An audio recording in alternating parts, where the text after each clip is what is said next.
ഒരു ഡയറക്ടർ, ഞാൻ ആ പേര് പറയുന്നില്ല, അത് പറഞ്ഞ് അദ്ദേഹത്തിന്റെ പടത്തിൽ പിന്നെ ഞാൻ അഭിനയിച്ചിട്ടുണ്ട് പിന്നീട് കാലത്ത്. അപ്പൊ അന്നത്തെ കാലത്തെയാണ്. അപ്പൊ അദ്ദേഹത്തിന്റെ ഞാൻ വിളിച്ചിട്ട് പറഞ്ഞു, ചേട്ടാ ഞാൻ ഷമ്മിയാണ്.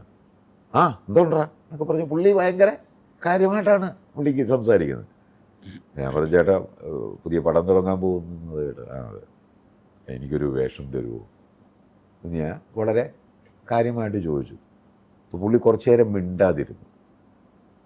എൻ്റെ ആ സംസാര രീതി വളരെ പൊളൈറ്റായിട്ട് സ്നേഹത്തോടു കൂടി, പുള്ളിക്കത് സ്നേഹം ഞാൻ അഭിനയിക്കുകയാണോ എന്ന് തോന്നിയെന്നാണ് എനിക്ക് തോന്നുന്നത്. പുള്ളി എൻ്റെ അടുത്ത് കുറച്ച് നേരം സൈലൻ്റ് ആയിട്ട് ഇരുന്ന് ചോദിക്കുക, ഷമ്മീനെ കളിയാക്കുകയാണോ? ഞാൻ എന്താ പറയുക?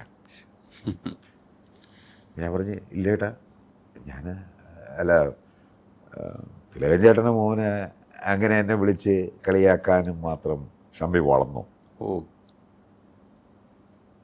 ഞാൻ എന്താ പറയുക? പിന്നെ ഞാൻ വിളിച്ചിട്ടില്ല ഒരാൾ. ഞാൻ വിളിച്ചിട്ടുണ്ട് ജോർജ് സാറിൻ്റെ അടുത്ത്. ഞാൻ ചെന്നൊരു ദിവസം മറ്റേ ആ പടമില്ല, എന്താണ് കാര്യം, എൻ്റെ ഗുരുനാഥനാണ്. അദ്ദേഹത്തിൻ്റെ അടുത്ത് എനിക്ക് ചോദിക്കാം, എന്താണ് ഇലവങ്കോട് ദേശം. ഞാൻ അതിനകത്തൊരു വേഷം വേണമെന്നല്ല പറഞ്ഞു. സാറേ എനിക്ക് ഈ പടത്തിൽ എനിക്കൊരു ഭാഗം, ഞാൻ അന്നേരം തിരക്കുള്ള നടനാണ് ഓർക്കുക.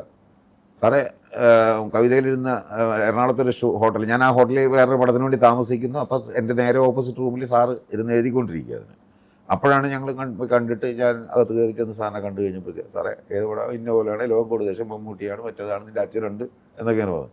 സാറേ എനിക്കും കൂടെ ഒരു വേഷം തരണം, കുന്തം പിടിച്ചുകൊണ്ട് നിൽക്കുന്ന വേഷമായിരുന്നു മതി, എനിക്ക് വലിയ വേഷം. ആ നോക്കട്ടെ എന്ന് പറഞ്ഞ, പക്ഷേ എനിക്ക് വിളിച്ചില്ല. അത് എനിക്കുണ്ടെങ്കിൽ പുള്ളി വിളിക്കുമെന്ന് എനിക്കറിയാം. പിന്നെ നമ്മളെന്തിനാ, അതല്ലാതെ ഞാൻ വിളിച്ചിട്ടുള്ളത് ജോഷി സാറ്. അതൊക്കെ ആ ഒരു രീതിയിൽ, കാര്യം പുള്ളിക്കറിയാം ഞാൻ പുള്ളിയെ വിളിച്ച് കളിയാക്കൂല്ല എന്നുള്ളത്. അങ്ങനെയുള്ളവരെ മാത്രമേ ഞാൻ വിളിച്ചിട്ടുണ്ട്, അല്ലാതെ ഞാൻ വേറെ ആരെയും വിളിക്കാത്തതിൻ്റെ കാര്യം അത്. ഒരു പക്ഷേ അവർ ആ രീതിയിൽ അത് എടുക്കുന്നു. ഞാൻ എന്ത് ചെയ്യാൻ പറ്റും?